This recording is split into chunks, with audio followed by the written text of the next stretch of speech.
ছোট গ্রাম ছিল। সেখানে মিনা নামের একটা মেয়ে ছিল। মিনার মা ছোটবেলাতেই মারা গিয়েছিল। সৎ মা ওকে একদমই ভালোবাসতো না। ওনার কাছে মিনা শুধুমাত্র কাজের লোক ছিল। মিনার সৎ ভাই সোনু ওকে একদমই পছন্দ করত না।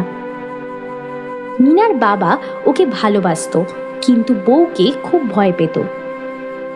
একদিন মিনা তাড়াতাড়ি রান্না করতে গিয়ে সবজি পুড়িয়ে ফেলে, আর পোড়া গন্ধ পেয়ে ওর সৎ মা রান্নাঘরে চলে আসে। কিরে, আবার কি করেছিস তুই? মা, সবজিগুলো একটু পুড়ে গেছে। সৎ মা গ্যাসে বসানো কড়াই দেখে বলে, এটা তুই কি করেছিস? হ্যাঁ, তোর বাবা কি আম্বানি নাকি যে তুই রোজ রোজ জিনিসের ক্ষতি করিস? মা, আমাকে ক্ষমা করে দাও। এক্ষুনি আমার ছেলে চলে আসবে, তখন কি ও তোর মাথা খাবে? মা, আমি এক্ষুনি কিছু বানিয়ে দিচ্ছি। তখনই মিনার বাবা ওখানে চলে আসে। জিজ্ঞাসা করো ওকে কিভাবে সবজিগুলো সব পুড়ে গেল। মা, কালকে আমার পরীক্ষা, তাই তাড়াতাড়ি রান্না করতে গিয়ে এই সবজিগুলো পুড়ে গেছে। আরো পড়াশোনা করাও ওকে, এই আমি বলে দিলাম, আজকের পর থেকে ওর পড়াশোনা বন্ধ। এখন ঘরের কাজ মন দিয়ে শিখতে বলো। কিন্তু আমি পড়াশোনা করতে চাই মা। হ্যাঁ, আর তোর পড়াশোনার খরচ চালাবে কে?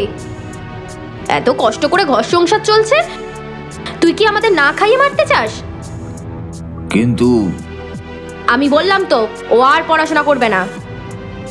তখনই বাইরের ঘর থেকে মিনার ভাই সোনুর আওয়াজ আসে। মা, কোথায় তুমি? ওর ডাক শুনে মা ঘরে আসে। ওখানে গ্রামের বুড়ো শেঠ যমুনালাল ছিল। সোনু ওর মায়ের কানে কানে কিছু কথা বলে। সেটা শুনে ওর লোভী সৎ মা খুব আনন্দ পায়। তখন ওর বাবা ঘরে আসে। ওকে দেখে শেঠ বলে, এসো ভৈরব, কেমন আছো বলো? শুনলাম এখন নাকি তোমার ব্যবসা ভালো চলছে না। হ্যাঁ, ওই রকমই চলছে। তখন মিনার মা খুব জোরে চেঁচায়, মিনা, এই মিনা, দেখ শেঠ এসেছেন, যা ভালো করে চা বানিয়ে নিয়ে আয়। শোনো না, শেঠ মিনাকে খুব পছন্দ করে আর ওকে বিয়ে করতে চায়। ওনার থেকে ভালো পাত্র আমরা আর পাবো বলো? এসব কি বলছো তুমি? তোমার এই বুড়োকে কোন দিক থেকে পাত্র বলে মনে হয়? ওনার 5 বার বিয়ে হয়ে গেছে। ওনার 3টে সন্তান তো মিনার থেকেও বয়সে বড়। বয়সে যমুনালাল আমার থেকেও তো বড়। আমি আমার ফুলের মতো মেয়েকে কিছুতেই ওনার হাতে তুলে দেব না। কি, আমাকে বুড়ো বলিস? এত বড় সাহস তোর? সোনুকে জিজ্ঞাসা কর, পুরো 10,000 টাকা দেবো, কথা দিয়েছি আমি ওকে। এক্ষুনি আমার ঘর থেকে বেরিয়ে যান আপনি। ভৈরবের রাগ দেখে ওর বউ ভয় পেয়ে যায়, আর সোনু ওখান থেকে চলে যায়। কিছুদিন পর ভৈরবের শরীর খুব খারাপ হতে শুরু করে।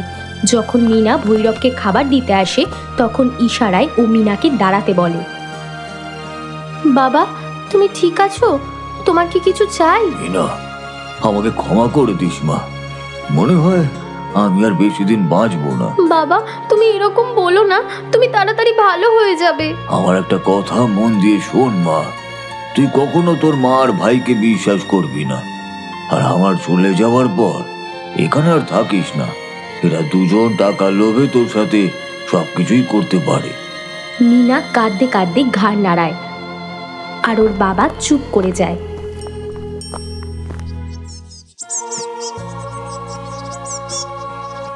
সকালে যখন মিনা ঘুম থেকে ওঠে, তখন ওর মায়ের কাঁদার আওয়াজ শুনতে পায়। ও দৌড়ে ঘরে গিয়ে দেখে ওর বাবা এই পৃথিবী ছেড়ে চলে গেছে। মিনা, ওর মা আর সোনু কাঁদতে কাঁদতে ওর বাবার অন্তিম সংস্কার করে।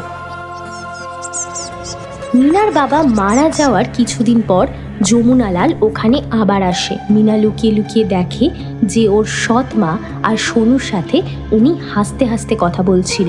যমুনালাল ওর মায়ের হাতে একটা নোটের বান্ডিল দেয়, যেটা দেখে ওর মা খুব জোরে জোরে হাসতে থাকে, আর সোনু দেখতে থাকে। আপনি একদম চিন্তা করবেন না, কালকে সকালে আসুন আর মিনাকে নিয়ে যান। ওর মা ঘরে এসে মিনার সব জিনিস একটা পুটুলিতে বেঁধে দিয়ে বলে, এখন থেকে তোর সব কিছু যমুনালাল, বুঝলি? মা, এসব তুমি কি বলছো? যা বলছি ঠিকই বলছি। তুই তো কোনো রাজকুমারী নোস যে তোর জন্য রাজকুমার আসবে। ভেবে নে তোর কপালে ওই বুড়ো রাজকুমারী রয়েছে, আর ওখানে গিয়ে প্রত্যেক মাসে আমার জন্য টাকা পাঠাবি। আমি যমুনা লালের সাথে সব কথা বলে নিয়েছি, ও প্রত্যেক মাসে আমাদের খরচা পাঠাবে। ওর মা ওখান থেকে চলে যায়, কিন্তু মিনার পায়ের তলার মাটি সরে যায়। ওর বাবার বলা শেষ কথাগুলো মিনার মনে পড়ে যায়। রাতে যখন সোনু আর ওর মা নাক ডেকে ঘুমোচ্ছিল, তখন মিনা ওর জামার পুটুলি নিয়ে ওখান থেকে পালিয়ে যায়। রাস্তার মোড়ে ও একটা ট্রাক দাঁড়িয়ে থাকতে দেখে। ও ট্রাকের পিছন দিকে উঠে লুকিয়ে পড়ে। ট্রাক ড্রাইভার গান করতে করতে ট্রাক নিয়ে চলে যায়। ओ मैं निकला ओ गड्डी लेके ओ सड़क पर एक मोड़ आया मैं उठे दिल छोड़ आया। ড্রাইভার খুব জোরে গাড়ি চালাচ্ছিল। মিনা খুব ভয় পেয়ে যায়। কিছুক্ষণ পর ট্রাক একটা গুদামের ভেতরে গিয়ে দাঁড়িয়ে যায়। মিনা লুকিয়ে লুকিয়ে দেখে যে ওখানে অনেক চোর আর গুন্ডারা ছিল। ওদের সবার হাতে ছুরি, লাঠি আর মদের বোতল ছিল। মিনা খুব ভয় পেয়ে যায়। আমি আমার কাজ করে দিয়েছি, এখন এই ট্রাক তোমার।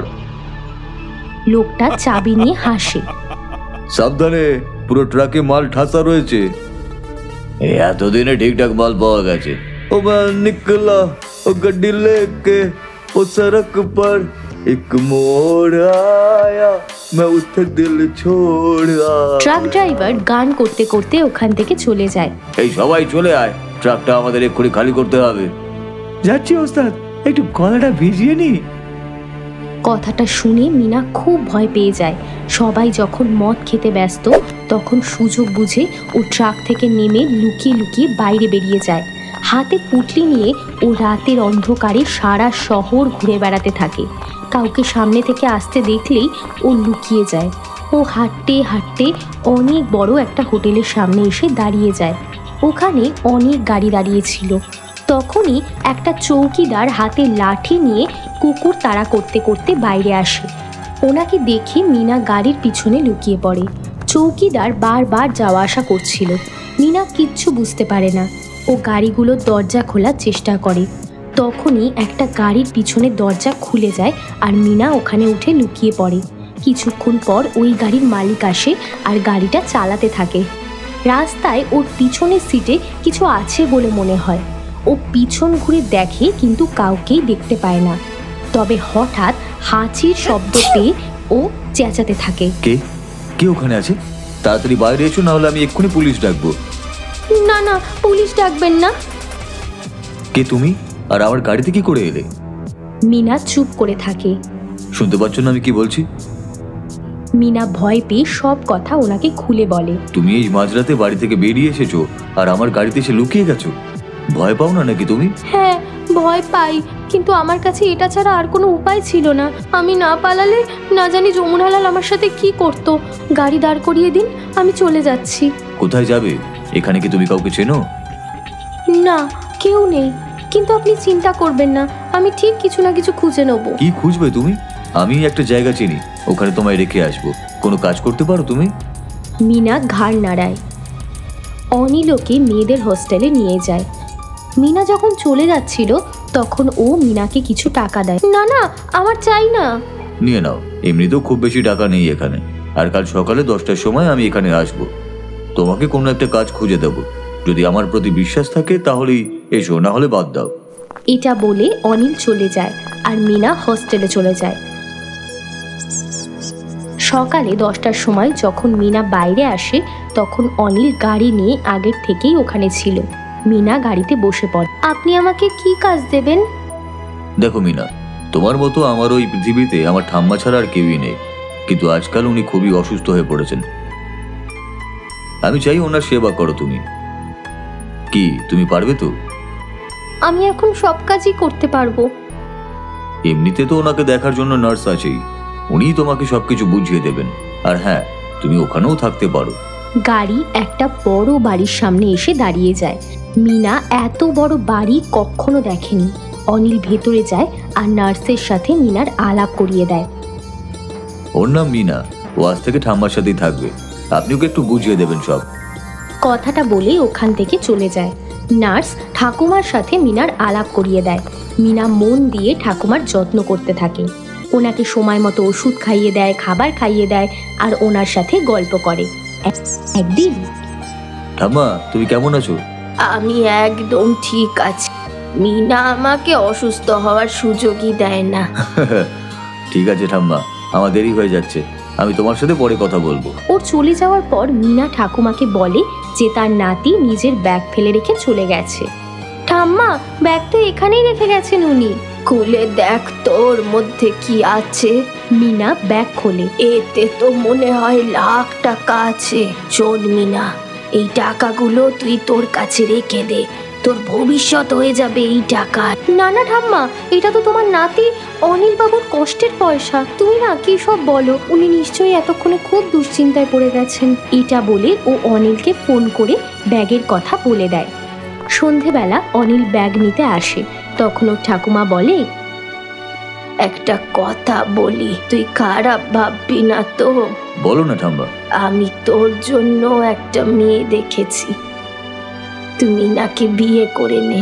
ওর থেকে ভালো আর মিষ্টি মেয়ে আমি খুঁজে পাবো না, যদি তোর কোনো আপত্তি না থাকে। কিন্তু ঠাম্মা, মিনারও তো একটা মতামত নেওয়া উচিত, ও আমাকে কেন? তখন মিনা ওখানে আসে। মিনাকে আমি আগে থেকেই আমার মনের কথা বলেছি, যদি তোরা দুজন রাজি থাকিস। দুজনে ঘাড় নাড়ায় আর ঠাকুমার থেকে আশীর্বাদ নেয়।